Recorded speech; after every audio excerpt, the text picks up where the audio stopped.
I'm going to be showing you how to paint this particular portrait using ibisPaint X. So the first thing you're going to be doing when you enter the ibisPaint X app, just click on the plus sign at the top beside the gallery.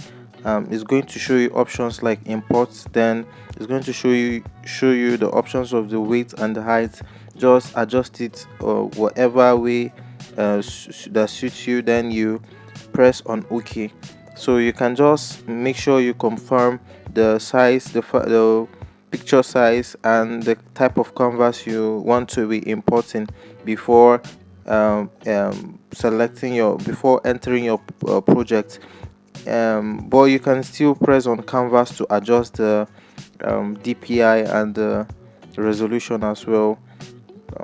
So yeah, we're going to be starting off with a sketch. So I'm looking for a sketching brush that will suit my rough sketch. So I think I'd have to go with something rough.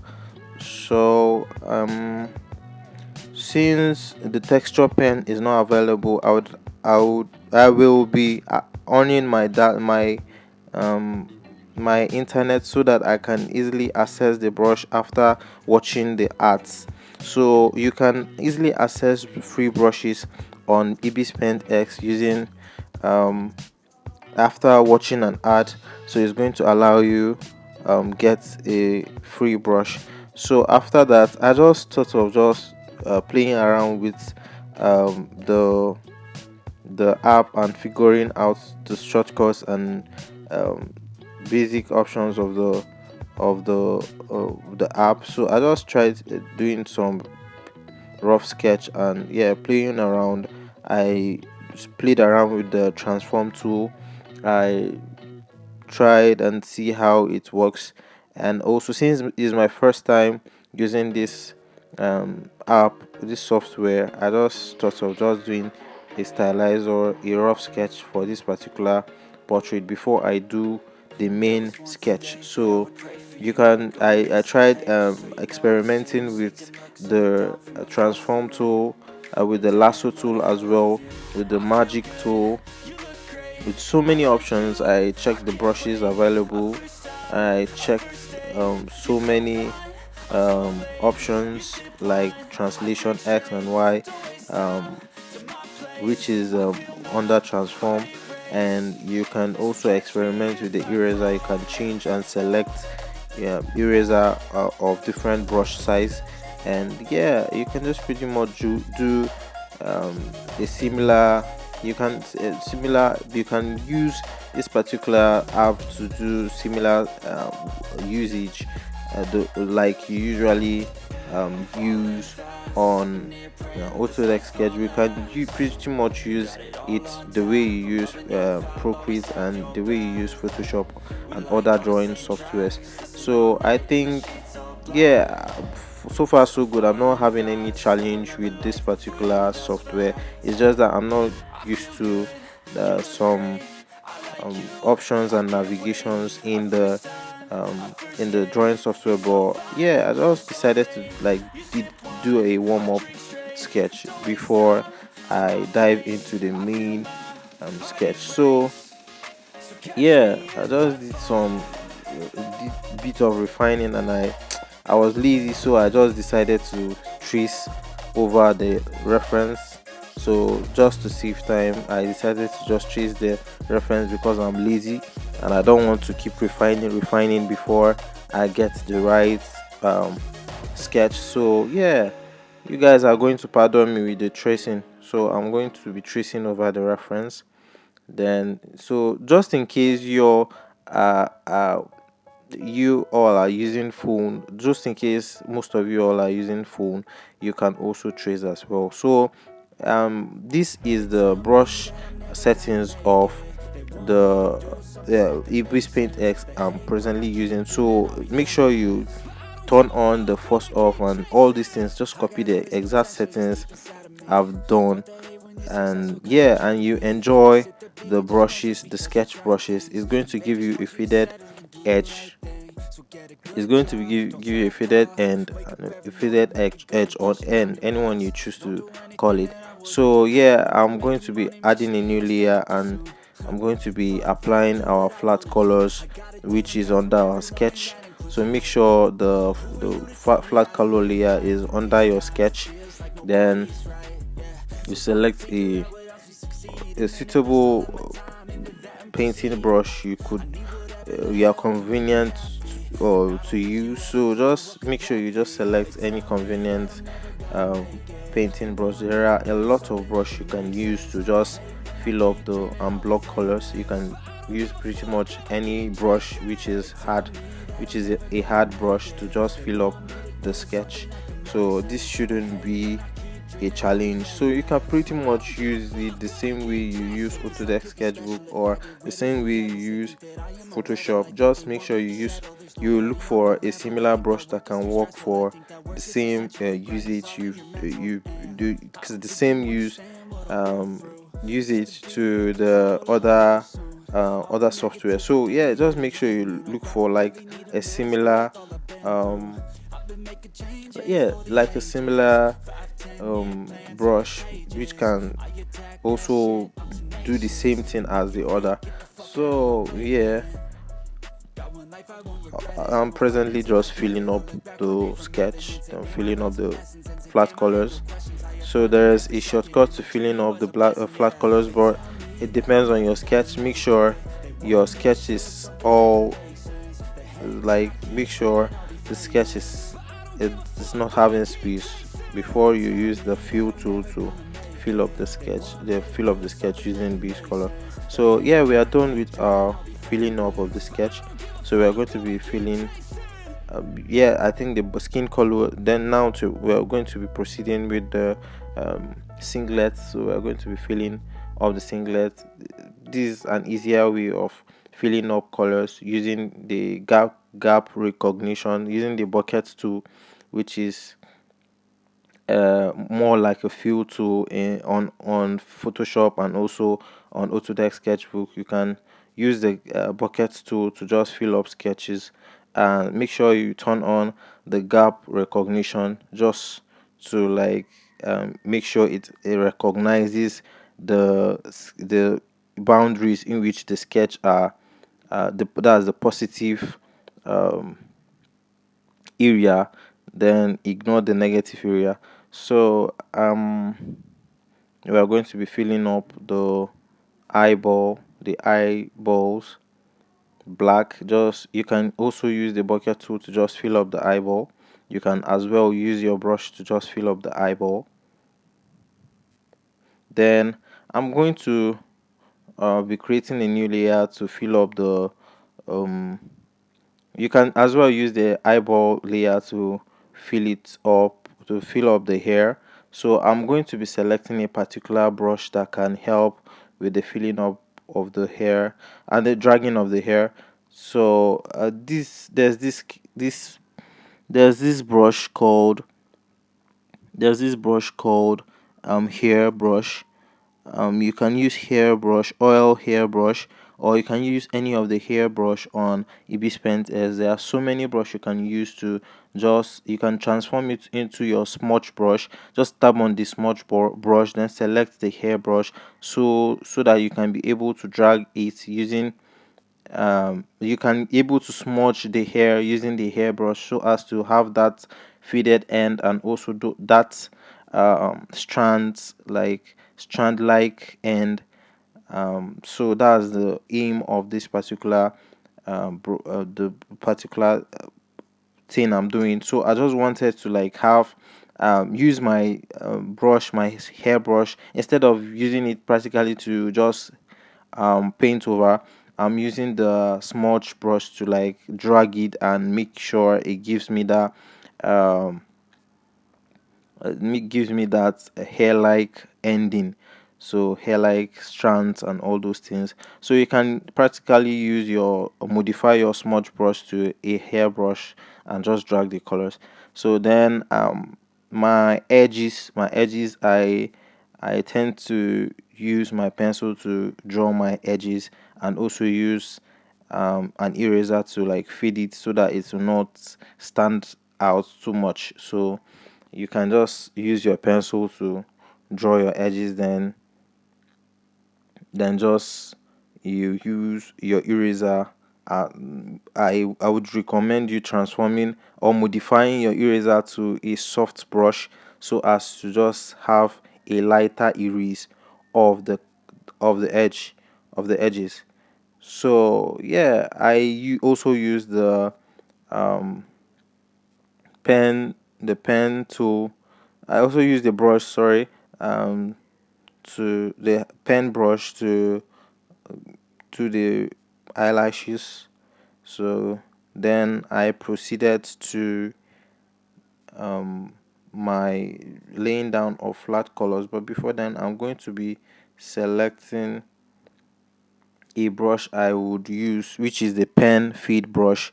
The pen feed brush is, I think, is a paid brush. I don't know. You can just watch an ad so that you can get access to the brushes.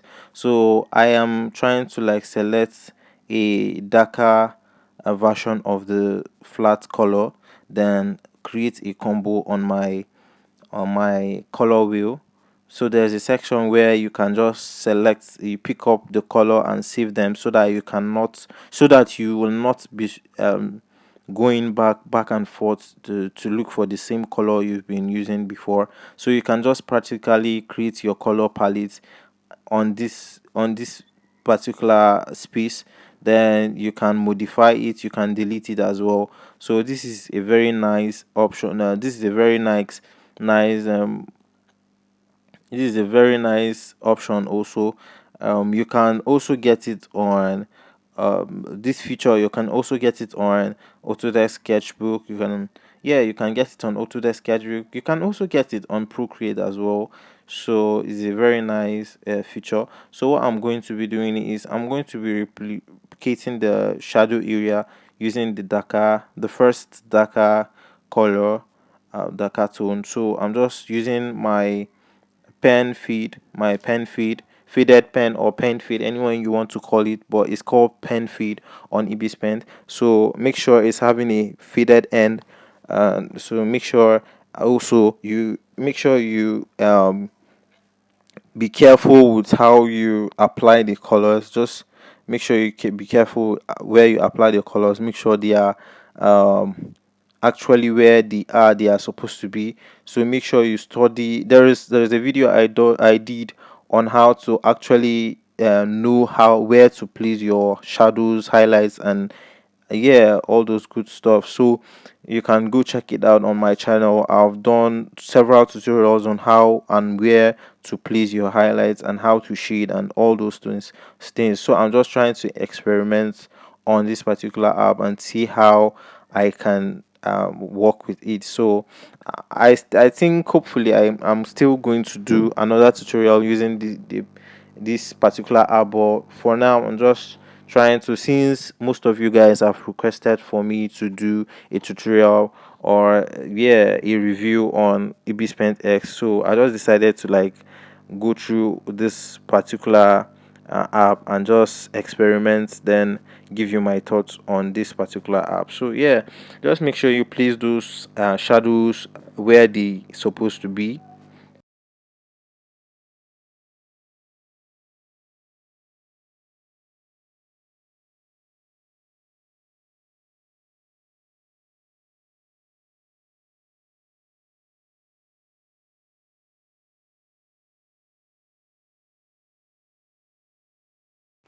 So um after you're done with the shading, with the blocking of colors, um you can just select a smudge brush, or you can clean up some side rough edges, using your eraser. But as well, you can use your smudge brush. You can modify it to a airbrush, soft airbrush, or you can click on the soft airbrush. um any of the airbrush you can use, any of the trapezoid, maybe 20. You can use the airbrush trapezoid 20%, you can use the airbrush trapezoid 40, you can use that of the 60, any of the airbrush. You can just choose any of that you think is comfortable for you to use. So any of the airbrush will do.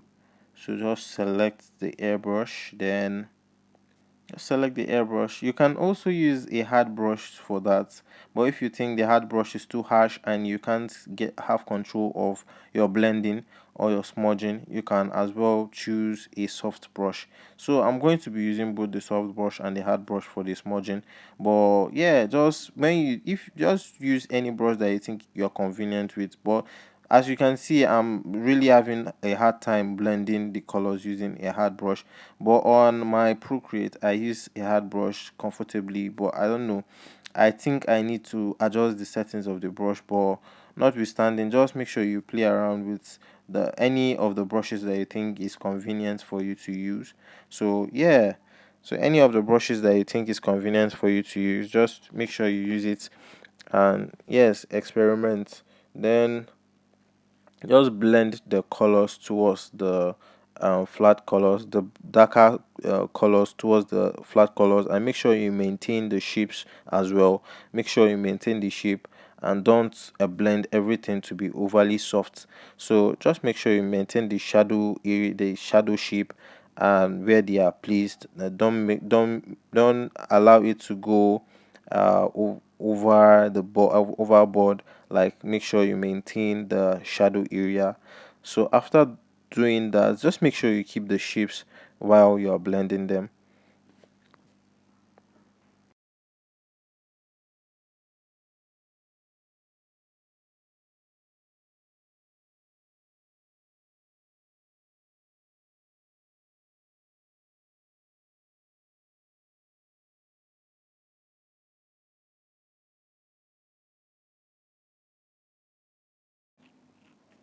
So when you're done blending, you can also re you can also use your eraser to like clean up some sides that you think is not looking nice, and you think you've gone overboard with the blending. So you can as well just clean up the sides in which it has mixed up too much with um, the flat color.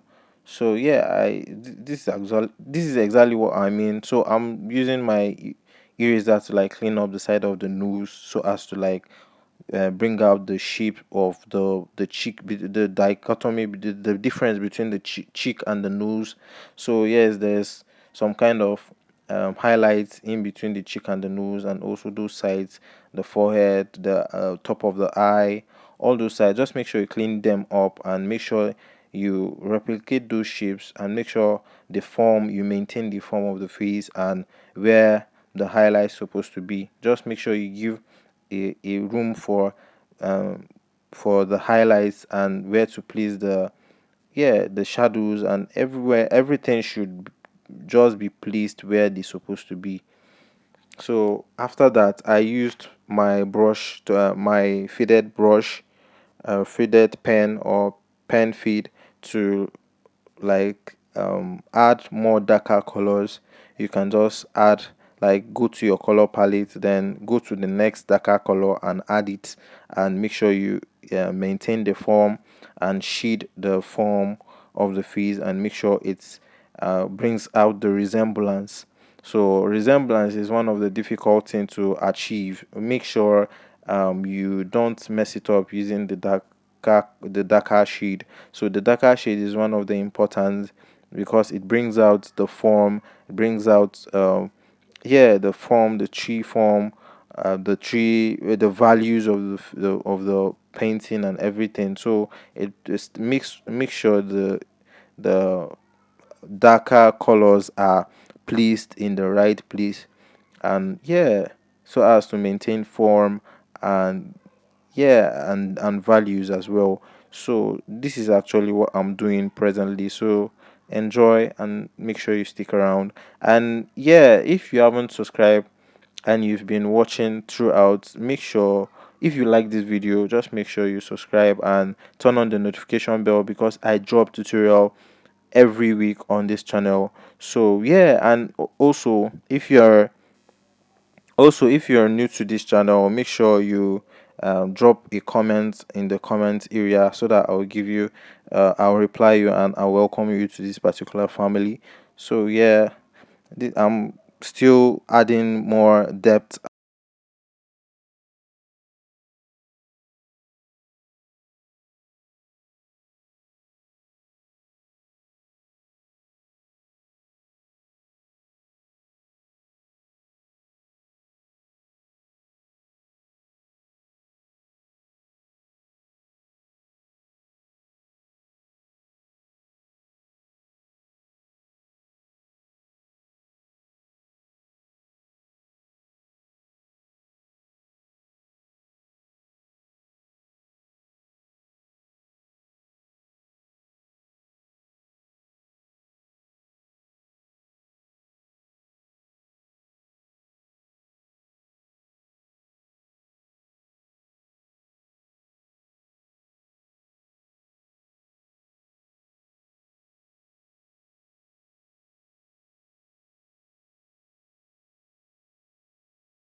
So I'm done applying the shadows. I'm going to be applying the darker color of the eye. So I'm normally, since I'm a lazy boy and I don't have time to really color the eye properly, so what I do is I just fill up the eye with a darker color, then I use a lighter color on it, and then I blend the color all together just to just have a gradient transition between the darker color to the eye, and just to give the eye some form, and yeah, to give the eye some a little bit of shadows at the top. So that's all. That's just a lazy way of painting the eye. Then we proceed to the next one. But I still adjusted the eye a little bit using the airbrush, whatever. I just I just felt very bored doing this particular painting, but I just had to do it and finish up. So yeah, so the next one is the shirts. So the singlet actually. So the singlet, I decided to select a pen I actually used a pen to do the strands, the not the strands, like the detail, the texture of the singlet. So I actually did the texture of the singlet using the pen.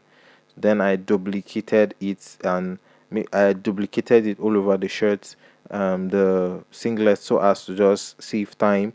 So after doing that, I make sure the detail, the texture is on a different layer. Then I clipped a new layer at the top of the white flat color of the singlet. Then I selected uh, uh, a brush, a hard brush, or a faded pen, any of the hard brush you think it's comfortable for you to use. You can just do well to use it, please. And then yeah, I just placed the shadows where they are supposed to be. So I selected a gray color to serve as a shadow color. So then I used the smudge and I used the airbrush to blend and to drag the colors so as to give it some form and to give it that shape that it should have. So yeah, I clean up some sides that are looking odd with my eraser, and yeah, did some little bit of other adjustments. So yeah, that's all. Then I also initiated a brush to like give the edge of the vest, the edge of the singlet, some, yeah, just details, a little bit of details using the brush. Then I added some shadows at the top. Yeah, just added a bit of detail by the side of of the shoulder. Just I practically just added shadows and added some details for the shirt, and yeah, adjusted layer of the opacity of the layer of the texture of of the singlets, and yeah, we are good to go.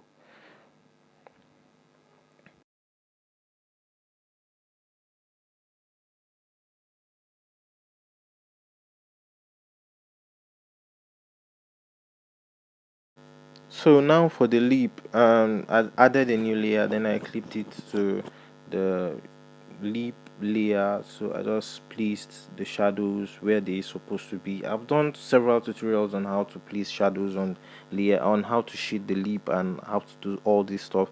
So I don't think I should also start from the beginning, how explaining how to get shadows. So I've done so many tutorials on how to replicate shadows, and how to blend, how to draw lip, how to, yeah, just, yeah, I just practically did my stuff and just blended, and yeah, blended the colors together, and yeah, left some um, places just to give it a form, and that's all.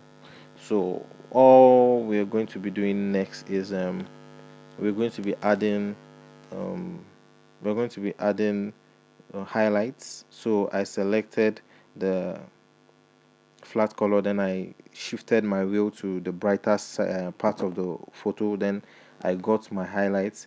So I am still using a hard brush for this particular painting, so I decided to use my smudge, um, to use an airbrush for my smudge, so as to blend the edge and just to have like a feathered edge, then like a hard and feather a soft edge by the, I wanted to like get a hard edge by one, like a hard edge one side, then a feathered edge by the other side, like just a combination of hard and soft. But I wasn't able to do that because I was lazy, so I just decided to like just please my highlights and blend them all together. So yeah, I'm sorry, I think I was tired, so I had to just finish. So I just used my soft brush to add the highlights and just, yeah, just place the highlights where it's supposed to be. Just rushed through the painting.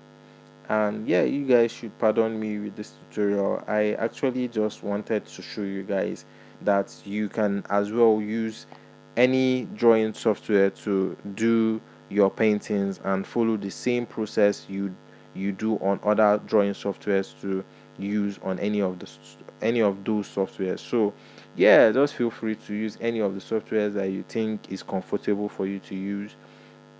So yeah, I had fun. And got bored by the end of the painting. But yeah, I actually had fun using this um particular software. So I'm still adding highlights to the forehead just to like give the painting some form, and yeah, distinguish between the highlights, the shadows, and the highlight, the shadows, and the flat colors. So yeah, we are still on adding of highlights.